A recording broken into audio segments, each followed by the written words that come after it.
তারেক রহমানের ব্যাপারে একজন সমন্বয়ক বলেছেন যে উনি ছাত্রদের ভাষায় নাকি কথা বলছেন। প্রশ্ন হচ্ছে, দেশের সবচেয়ে গুরুত্বপূর্ণ রাজনৈতিক দলের সবচেয়ে সিনিয়র নেতার ব্যাপারে কথা বলার ক্ষেত্রে সবাইকে খুব সতর্ক হতে হবে। হাসনাত আবদুল্লাহ থেকে শুরু করে সকল ছাত্র সমন্বয়ককে বলছি, তোমাদের এই আন্দোলনের সাথে তোমরা 3 সপ্তাহে আন্দোলন করো নাই। এই আন্দোলন বাংলাদেশের গণতন্ত্রকামী মানুষ গত 17 বছর থেকে করেছে। মেসি হঠাৎ করে গোল দিলে গোল হয় না, 11 জন খেলে মেসি বানাইতে হয়। অতএব তোমরা যদি মনে করে থাকো তোমরা 3 সপ্তাহে মেসি হইছো, তোমরা 3 সপ্তাহে রোনাল্ডো হয়ে গেছো, তোমরা বোকার স্বর্গে বাস করছো।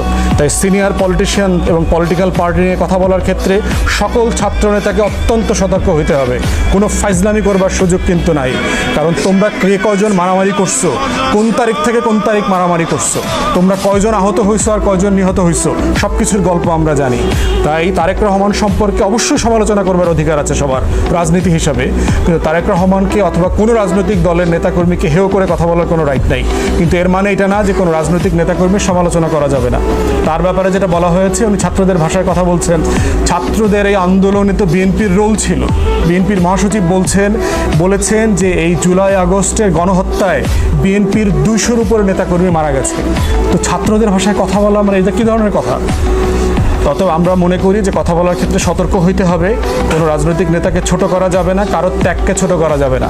মাদ্রাসারও শত শত মানুষ শহীদ হয়েছেন, কওমি মাদ্রাসার, আলিয়া মাদ্রাসার, জামাতের, শিবিরের, হেফাজতের, প্রত্যেকের অবদানকে শ্রদ্ধার সাথে স্মরণ করতে হবে আমাদের এই আন্দোলনে।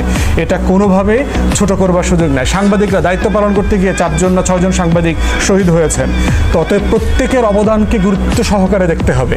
একক কোনো ভিত্তির উপরে আন্দোলন হয় নাই, এটা যেন সবার মনে থাকে। এই আন্দোলনটা সারা বাংলাদেশ মিলে আন্দোলন করেছে। 3 সপ্তাহে 3.5 জন এসে আন্দোলন করে নাই। ঢাকা বিশ্ববিদ্যালয় থেকে শুরু করে পাবলিক ইউনিভার্সিটির 19শে জুলাই পর থেকে তেমন কোনো কন্ট্রিবিউশন নাই। এই আন্দোলনটা ক্যারি আউট করেছে প্রাইভেট ইউনিভার্সিটি, জাতীয় বিশ্ববিদ্যালয়ের ছেলেমেয়েরা এবং মাদ্রাসার ছাত্ররা। অতএব সেই আন্দোলনের ব্যাপারে সবাইকে অবদানের জায়গাটা শেয়ার করতে হবে এবং সবাইকে ন্যায্যতার ভিত্তিতে সম্মানের সাথে আন্দোলনের শেয়ার দিতে হবে।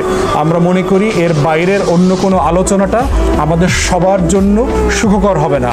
আমাদের মাথায় রাখতে হবে যে আমাদের সবার একটা কমন শত্রু আছে, সেটা হচ্ছে আওয়ামী ফ্যাসিবাদ। তারা চলে যায় নাই। হাসিনার একটা রিসেন্ট ভিডিও আসছে, গতকালকে সম্ভবত আপনারা দেখেছেন, যে হাসিনা এখনও কিভাবে প্রশাসনে তার যত অনুগত লোক আছে এবং তার রাজনৈতিক নেতাকর্মী আছে তাদেরকে সে ইনস্টিগেট করছে, তাদেরকে সে খেপিয়ে তোলার চেষ্টা করছে, কিভাবে অর্গানাইজ করা যায়, এই সরকারকে ব্যর্থ করা যায় সেটার জন্য চেষ্টা করছে।